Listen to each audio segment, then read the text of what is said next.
আসসালামু আলাইকুম প্রিয় শিক্ষার্থী বন্ধুরা, আশা করি তোমরা সবাই ভালো আছো এবং সুস্থ আছো। আজকে আমরা 13তম অধ্যায়ের সসীম ধারা নিয়ে আলোচনা করব। তো সসীম ধারার 13.1 এ আছে সমান্তর ধারা।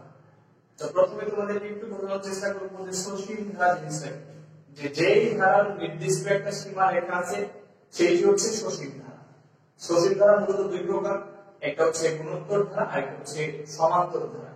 তো আজকে আমরা যে অধ্যায়টা যে অনুশীলনটা করব সেটা হচ্ছে 13.1 13.1 এ যে আলোচনা করেছিল সেটি হচ্ছে সমান্তর ধারা নিয়ে আলোচনা। তো আজকে আমরা সমান্তর ধারা নিয়ে আলোচনা করার আগে তোমাদেরকে একটু বোঝানোর চেষ্টা করব।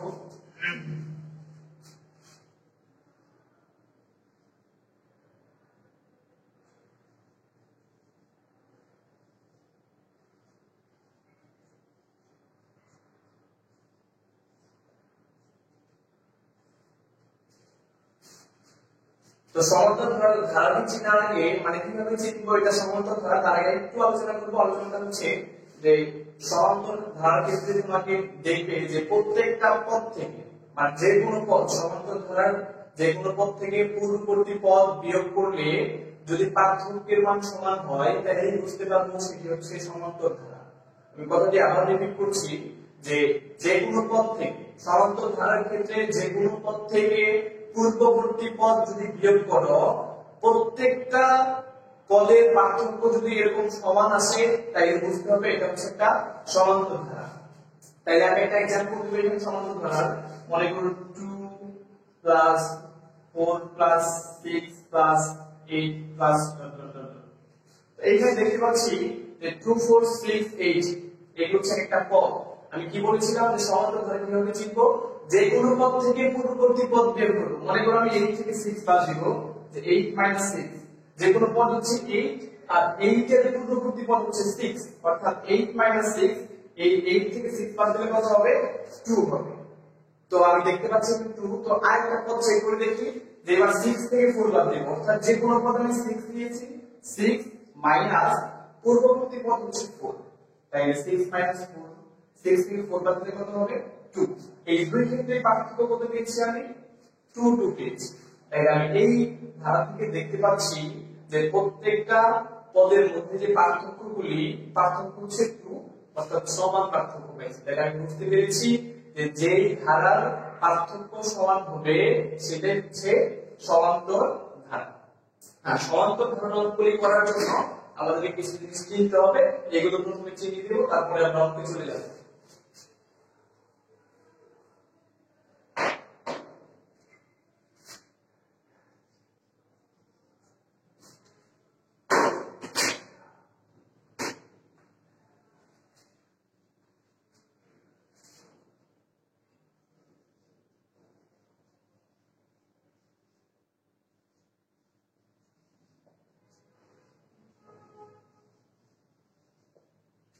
সমান্তর ধারার ক্ষেত্রে প্রথম পদকে এ দ্বারা প্রকাশ করা হয়।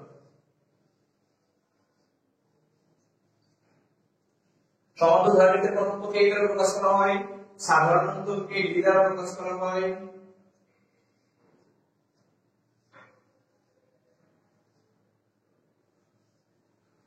তো বুঝতে পারলাম না আমরা যে সমান্তর ধারার ক্ষেত্রে প্রথম পদকে এ দ্বারা প্রকাশ করা হয় এবং সাধারণ অন্তরকে ডি দ্বারা প্রকাশ করা হয়। সাধারণ অন্তর জিনিসটা কি, যে একটু আগে আমি দেখিয়েছি তোমাদেরকে যে কোনো পদ থেকে পূর্ববর্তী পদ বিয়োগ করলে যে মানটি পাওয়া হয় সেটা হচ্ছে সাধারণ অন্তর বা পার্থক্য বলি আমরা। পার্থক্যটা হচ্ছে কি? সাধারণ অন্তর। সাধারণ অন্তর নির্ণয় করার সিস্টেমটা কি, যে কোনো পদ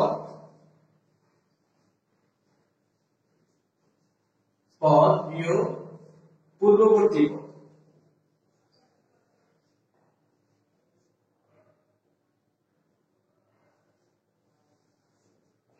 পূর্ববর্তী পদ। তো অনেকেই কনফিউশন হয় পূর্ববর্তী পদের ক্ষেত্রে। মনে রাখবে যে পদটা নিবে তার আগের পদ বিয়োগ করতে হবে, যে পদ তুমি নিবে তার আগের পদ বিয়োগ করতে হবে। তো অনেকের কোশ্চেন থাকে যে আমি যদি প্রথম পদটা নেই, প্রথম পদের সামনে তো কোনো পূর্ববর্তী পদ নেই, সেক্ষেত্রে কি করব? তাই আমাদেরকে মনে রাখতে হবে যেহেতু প্রথম পদের পূর্বে আর কোনো পদ নেই, সেহেতু প্রথম পদ থেকে আমরা কখনো বিয়োগ করার চেষ্টা করব না। সবসময় মাঝখানে পাশে থেকে যেখানে সেখানে দিতে পারবো, কিন্তু প্রথম থেকে কখনো নিতে পারবো না। তাই আমি যে কোনো পদ বিয়োগ পূর্ববর্তী পদ বিয়োগ করার পর যে মানটা পাবো সেটা হচ্ছে সাধারণ অন্তর বা পার্থক্য। তো এই সমান্তর ধারার অন্তরগুলি করার জন্য আমার দুইটা সূত্র বা তিনটা সূত্র প্রয়োজন হয়। তো সূত্রগুলি আমি বলে দিচ্ছি। প্রথমেই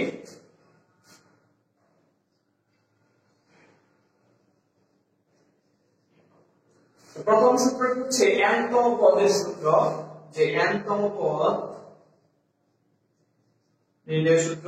n তম পদ হচ্ছে a plus n minus 1 into d। তো এই সূত্র দিয়ে আমি যে কোনো পদ নির্ণয় করতে পারবো। যদি আমার একটা সমান্তর ধারা দেওয়া থাকে, ওই সমান্তর ধারার মধ্যে অবশ্যই একটা প্রথম পদ থাকবে। তো প্রথম পদ যদি থাকে, এখান থেকে আমি যে কোনো পদ নির্ণয় করতে পারবো, সাধারণ অন্তর নির্ণয় করতে পারবো। তো এখান থেকে সাধারণ অন্তর এবং প্রথম পদ দিয়ে ধারা থেকে আমি কিন্তু n তম পদ নির্ণয় করতে পারি। অর্থাৎ n তম পদ নির্ণয়ের সূত্র হচ্ছে a plus n minus 1 into d। তো এরপর হচ্ছে দুইটা সমষ্টি সূত্র আছে। একটি হচ্ছে প্রথম স্বাভাবিক সংখ্যার সমষ্টি, প্রথম n সংখ্যক স্বাভাবিক সংখ্যার সমষ্টি, আর একটি হচ্ছে n সংখ্যক পদের সমষ্টি। দুই রকম। প্রথমটা হচ্ছে কি, যে প্রথম n সংখ্যক স্বাভাবিক সংখ্যার সমষ্টি,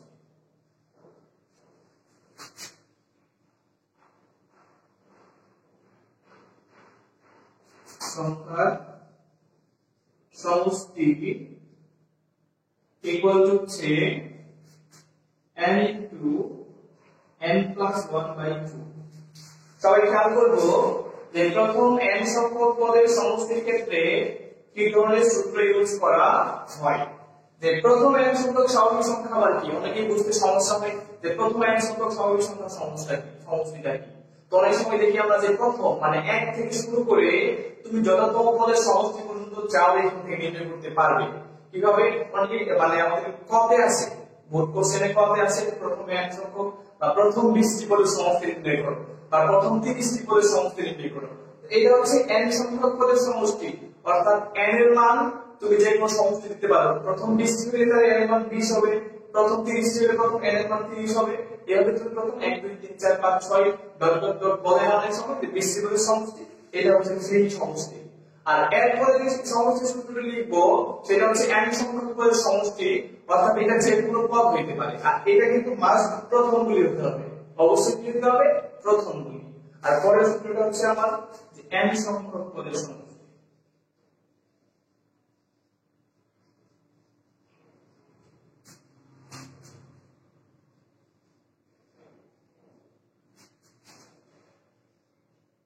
এটাও এসএন হবে, এটাও এসএন ইকুয়াল টু হচ্ছে n by 2 into 2a plus n minus 1 into d। এটা হচ্ছে আমার n সংখ্যক পদের সমষ্টি, যে n by 2 into 2a plus n minus 1 into d। অর্থাৎ যে কোনো পদ থাকতে পারে আমার সমান্তর ধারার ক্ষেত্রে, আর সেই সকল পদের সমষ্টি নির্ণয় করার জন্য আমি এই নিচের সূত্রটি ইউজ করব। কতে মূলত এই উপরেরটা শুধু কতে আসে, যে 20টি পদের সমষ্টি নির্ণয় করো বা প্রথম 50টি পদের সমষ্টি নির্ণয় করো, প্রথম 100টি পদের সমষ্টি নির্ণয় করো। তো প্রথম n সংখ্যক স্বাভাবিক সংখ্যার সমষ্টি নির্ণয় করার জন্য হচ্ছে এটা, আর যে কোনো সমষ্টি সূত্রের জন্য হচ্ছে এটা। বি কেয়ারফুলি, সমষ্টি সূত্রটা মনে রাখবে, এখন অঙ্কে চলে যাবে।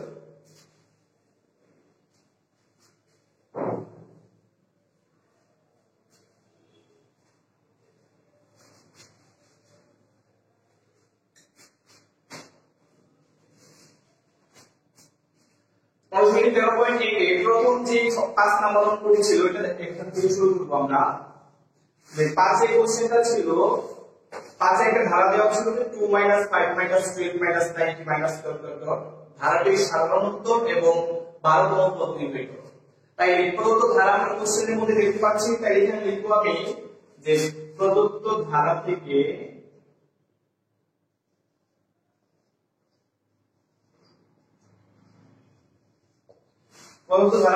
প্রথম পদ কি দেখতে পাচ্ছি, যে প্রথম পদ a equal to শুধু 2 সাধারণ উত্তর। কোশ্চেনে বলছে যে ধারাটির সাধারণ উত্তর এবং 12তম পদ নির্ণয় করো।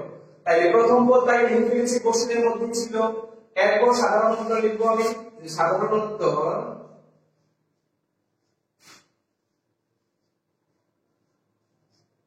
d equal to যে কোনো পদ বিয়োগ পূর্ববর্তী পদ, তাহলে আমি কোনটা নেব এখন?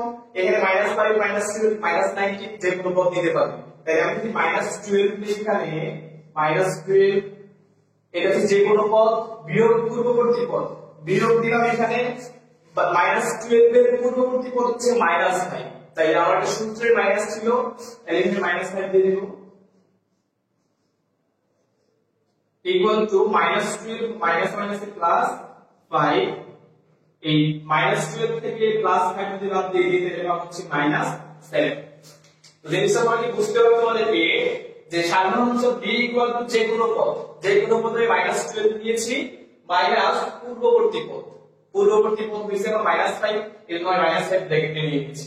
তো -12 এই মাইনাস আর মাইনাস গুণ করে পাই +5 ইকুয়াল টু এই -12 থেকে যদি 5 বাদ দেই তাহলে পাবো হচ্ছে -7। তাইলে কিন্তু আলটিমেটলি আমার সাধারণত নির্ণয় হয়ে গেছে। এখন নির্ণয় করব হচ্ছে 12তম পদ। তো আমরা কি জানি যে আমরা জানি nতম পদ equal to a plus n minus 1 into d, এই সূত্রটা কিন্তু সাধারণ সূত্র আমরা জানি। এবার বলেছে যে 12তম পদ নির্ণয় করো, তাই এইখানে লিখব এর জায়গায় 12 অর্থাৎ 12তম পদ equal to a plus, আগে যেখানে n ছিল n এর জায়গায় বসাইছি আমি 12, n তম পদ ছিল, এবার 12তম পদ equal to a plus 12 minus 1 into d। তাহলে কি করেছি, যেখানে n ছিল সেখানে n এর পরিবর্তে 12 বসাইছি আমি, কারণ n তম পদ ছিল এইজন্য n, এবার 12তম পদ এইজন্য n এর কি হবে 12। তাহলে এখন এই a ইকুয়াল টু পাইছি 2 প্লাস এই 12 থেকে 1 বাদ দিলে হয় 11 ইনটু d ইকুয়াল টু পাইছি -7, তাহলে এই যে -7 দিতে পারি এখানে ইকুয়াল টু 2 প্লাস আর মাইনাস গুণ করে হয় মাইনাস 11 আর 7 গুণ করলে হয় 77। এখন দেখো তো এই -77 থেকে যদি শুধু 2 বাদ দেই তাহলে পাবো হচ্ছে -75। আলটিমেটলি কিন্তু আমাদের 12তম পদ নির্ণয় হয়ে গেছে। প্রথম পদ ছিল 2, সাধারণত নির্ণয় করেছি -7। এখন 12তম পদ আমরা জানি nতম পদ ইকুয়াল টু হচ্ছে a plus n minus 1 into d। তো 12তম পদ যেখানে n ছিল সেখানে হবে 12, a plus 12 minus 1 into d, এর মান ছিল 2 বসিয়ে দিয়েছি এখানে, প্লাস 12 থেকে 1 বাদ দিলে হয় 11 into d মান ছিল -7, এ হচ্ছে -7। তো এই 2 প্লাস এর মাইনাস এর মাইনাস 7 আর 11 গুণ করলে হয় 77 ইকুয়াল টু 77 থেকে 2 বাদ দিলে হয় -75। এই হচ্ছে আমার 12তম পদের মান -75। আশা করি তোমরা সবাই বুঝতে পেরেছো। এখন নেক্সট টপিকে চলে যাব।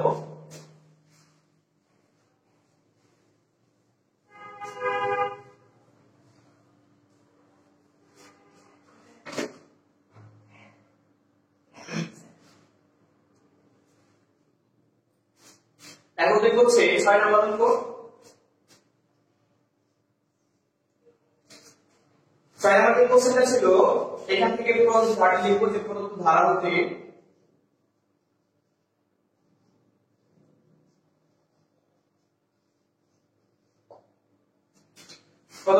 হতে প্রথম পদটাকে লিখে দিলে আমি, যে প্রথম পদ a equal to 8। তো কোশ্চেনটাকে বলবো যে 8 plus 11 plus 40 plus 70 plus dot dot dot, ধারাটির কোন পদ হচ্ছে 392, ধারাটির কোন পদ, অর্থাৎ এখানে n এর মান নির্ণয় করতে হবে আমাদের। কিসের মান নির্ণয় করতে হবে? n এর মান। কোশ্চেনটা বলেছে যে ধারাটির কোন পদ 392, অর্থাৎ n এর মানটা আমাদের এখান থেকে বের করতে হবে। প্রথমে আমি প্রথম পদ a equal to 8 লিখে ফেলেছি। এখন এটা করব সাধারণ অন্তর। সাধারণ অন্তর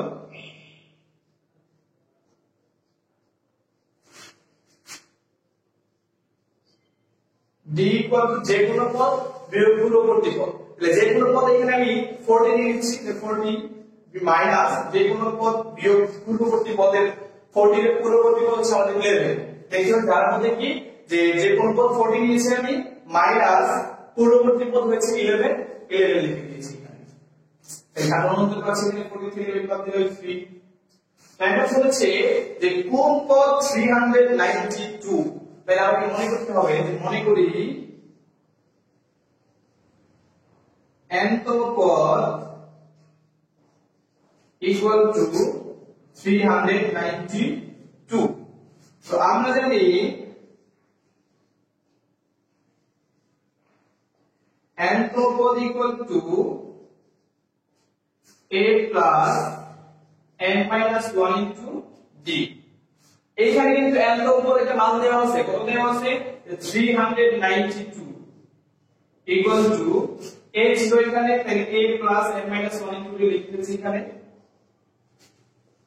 বা এই a plus n minus 1 into d এটা বাম পাশে যাবে তাহলে পাবো হচ্ছে a plus n minus 1 into d equal to a 392 ডান পাশে নিয়ে নিচ্ছি বা এই যে প্রথম পদ পেয়েছিলাম কত 8 তাইলে a মানটা বসিয়ে দিতে পারি 8 plus n minus 1 into d মান পেয়েছিলাম 3 তাহলে এখানে লিখব হচ্ছে 3 equal to 392 বা 8 plus এই 3 আর n যদি গুণ করে দেই 3n minus এই 3 আর minus 1 যদি গুণ করে দিলে হবে -3 equal to 392 বা এই 8 থেকে যদি 3 বাদ দিতে এটা হচ্ছে 5 plus 3n equal to 392 বা 3n equal to 392 minus 5 বা 3n equal to 392 থেকে যদি 5 বাদ দেই এর মান হচ্ছে 387 তো এই n এর সাথে 3 গুণাকার আছে ডান পাশে গেলে কি হয়ে যাবে ভাগ হয়ে যাবে তাহলে এখন যদি এই অংশটুকু মিশিয়ে দেই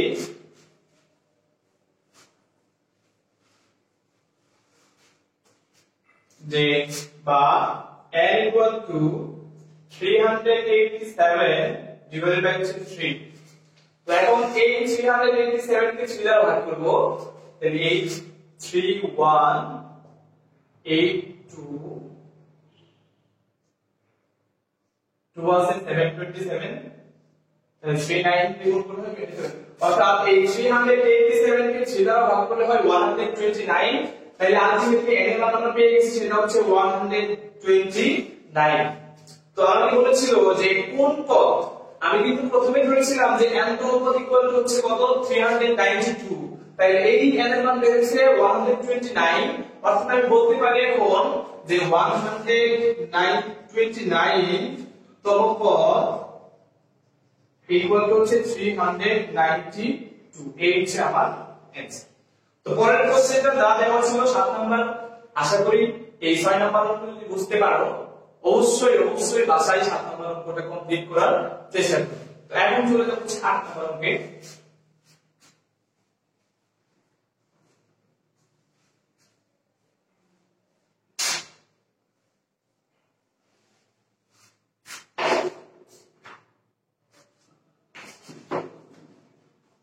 প্রথমে আমি 8 নাম্বার কোশ্চেনটা করব তোমাদের সামনে 8 নাম্বার কোশ্চেন খুব ইম্পর্টেন্ট বোর্ড পরীক্ষার জন্য সো বি কেয়ারফুল করে দেখার চেষ্টা করবে যে কোন সমান্তর ধারা n তম পদ হচ্ছে n তম পদ হচ্ছে m তো ধারাটির m প্লাস n তম পদ কত তো আমরা জানি প্রথমে আগে যা জানি তার সম্পর্কে লিখতে হবে আমাদেরকে যে আমরা জানি n তম পদ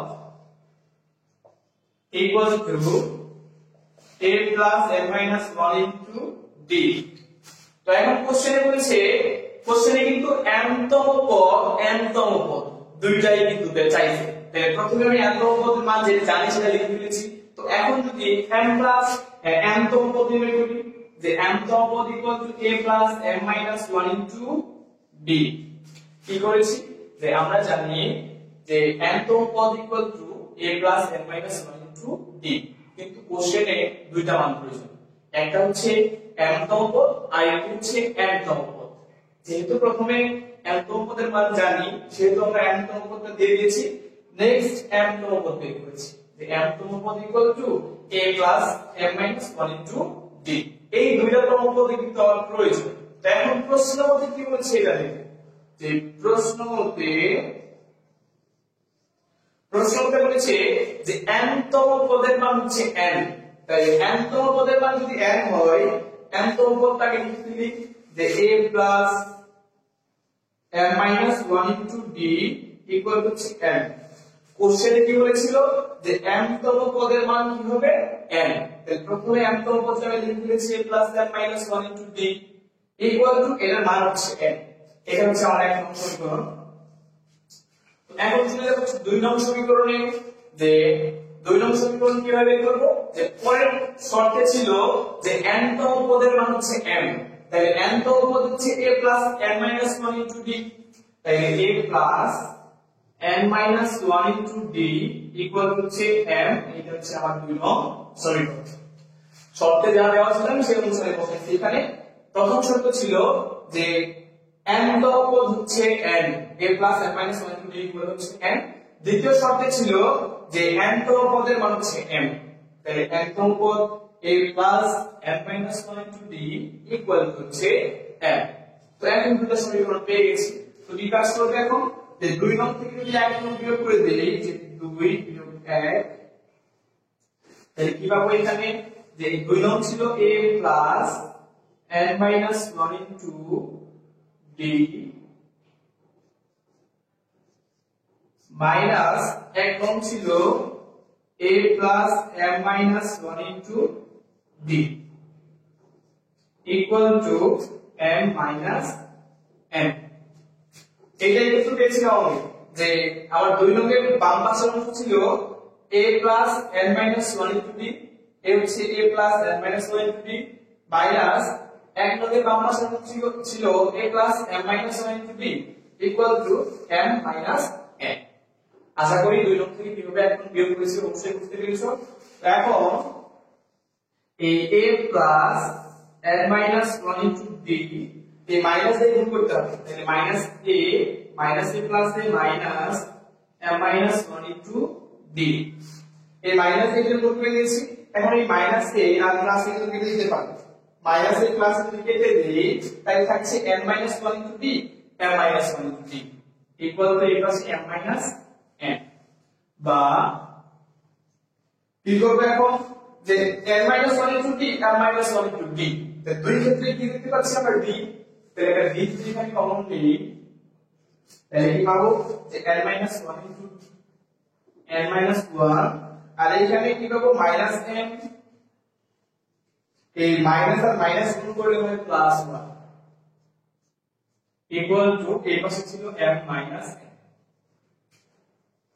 এই যে আবার বলবো তোমাদের, যে এই n minus 1 into d, m minus 1 into d দুই ক্ষেত্রে কিন্তু d ছিল, এই জন্য আমি কি করেছি, d কমন নিয়েছি। এখানে d কমন নেওয়ার ফলে এখানে ছিল m minus 1, কিন্তু এই m minus 1 এর সামনে একটা মাইনাস ছিল, এটার সামনে কিন্তু প্লাস ছিল, সেটা কোনো পরিবর্তন করতে হবে না। কিন্তু এই m minus 1 এর সামনে একটা মাইনাস ছিল, m minus 1 কে লিখে ফেলেছি, এই m আর মাইনাস m এর সামনে একটা প্লাস ছিল, প্লাস মাইনাস মাইনাস m, আর এই মাইনাস আর মাইনাস যদি গুণ করি তাহলে plus 1 equal to m minus n। বা d ইনটু এই মাইনাস 1 আর প্লাস 1 কেটে দিতে পারি, এখানে পাবো হচ্ছে n minus m equal to হচ্ছে m minus n। বা d equal to m minus n divided by n minus n। তো এখন কিন্তু আমি চাইলে যে কোনো একটা মত করতে পারি, কিভাবে, বা d ইকুয়াল টু উপরে যদি একটা মাইনাস কমন নেই, তাই কিন্তু n minus n পাবো, আর নিচে হচ্ছে n minus n। এটা কাটলে অতএব d ইকুয়াল টু মান পাচ্ছি হচ্ছে -1। কি করেছি, উপরেটা মাইনাস কমন নিয়েছি, মাইনাস কমন নিলে মাইনাস মাইনাস প্লাস n, আর এই n এর সামনে একটা প্লাস ছিল plus A minus A minus, এই n minus n divided by n minus m। যদি এই n minus m আর n minus m কেটে দেই, তাহলে থাকবে -1, আর পরে তো 1 বাই 1 আর মাইনাস -1। তাই আমি এখানে d মান পেয়েছি। এখন আমি আমার একদম প্রধান কাজে চলে যাব।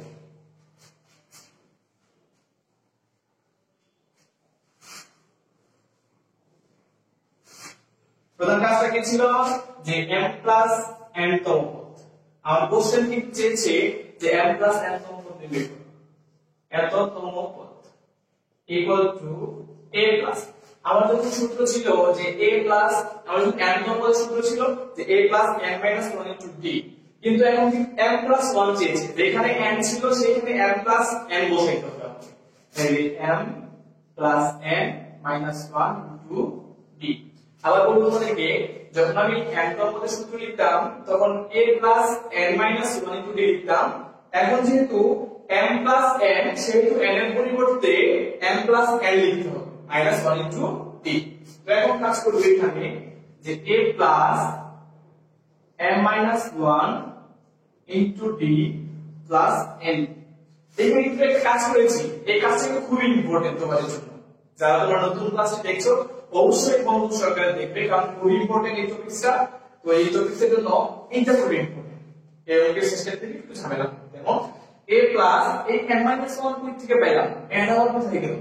আজব কাহিনী না? আসলে কিন্তু কোনো আজব কাহিনী এখানে ঘটেনি। আমি এই m মাইনাস 1 এইটা এখানে লিখছি। মূল কথা হচ্ছে এই ডিটা এই তিনটার সাথে কি আকার আছে? গুণাকার আছে। আমরা সবাই জানি এই ডিটা ডিটার সাথে কি আকার আছে? গুণাকার আছে। তো আমি যদি আলাদা আলাদা গুণ করে দিলে তো সমস্যা হবে না।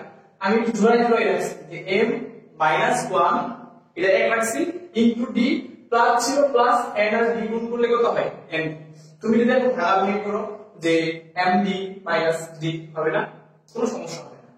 আশা করি খুব বুঝতে পেরেছো বিষয়টি যে m মাইনাস 1 টা এক জায়গায় রাখছি ইনটু d প্লাস এই n আর d আলাদা করে দিছি n d গুণ করে দিতে হয় n ইকুয়াল টু। তো এইটা করার কারণ আছে, আমাদের কোশ্চেন থাকতে পারে এটা কেন করলেন। তো দেখো তো এখন কি একটা রূপ পাইছি এখানে যে a plus m minus 1 into d। এটা কিন্তু আবার দুই নং সমীকরণ ছিল। এক নং সমীকরণ ছিল যে a plus m minus 1 into d এর একটা মান ছিল, মানটা ছিল n। এই যে a plus m minus 1 into d এর পরিবর্তে কিন্তু আমি n বসাই দিতে পারি এখানে n plus n into d এর মান পেয়েছিলাম মাইনাস 1, এর হচ্ছে minus 1 equal to n plus A minus A minus হচ্ছে n ইকুয়াল টু 0। তাহলে n প্লাস n তো আমাদের মান পেয়েছি কত? 0। কেমন দেখবা সবাই যে a plus m minus 1 into d মান এক নং সমীকরণে n ছিল, n বসাইছি প্লাস n ইনটু d এর মান ছিল মাইনাস 1, এর হচ্ছে মাইনাস 1। তো মাইনাস 1 আর n গুণ করলে হয় মাইনাস n। তাহলে n থেকে n বাদ দিলে কত হয়? 0। এই হচ্ছে আমার n প্লাস n তম পদ। তো আজকে সমান্তর ধারার প্রথম অংশটুকু অর্থাৎ তম পদ থেকে যে অঙ্কগুলি আসার সম্ভাবনা আছে সেইটা আমি খুব ভালোভাবে বোঝানোর চেষ্টা করেছি। তো যদি কোনো সমস্যা থাকে তাহলে কমেন্ট বক্সে অবশ্যই জানাবেন, আমি আবার রিপ্লাই দেওয়ার চেষ্টা করব। আশা করি সবাই ভালো থাকো, সুস্থ থাকো। আসসালামু আলাইকুম ওয়া রাহমাতুল্লাহ।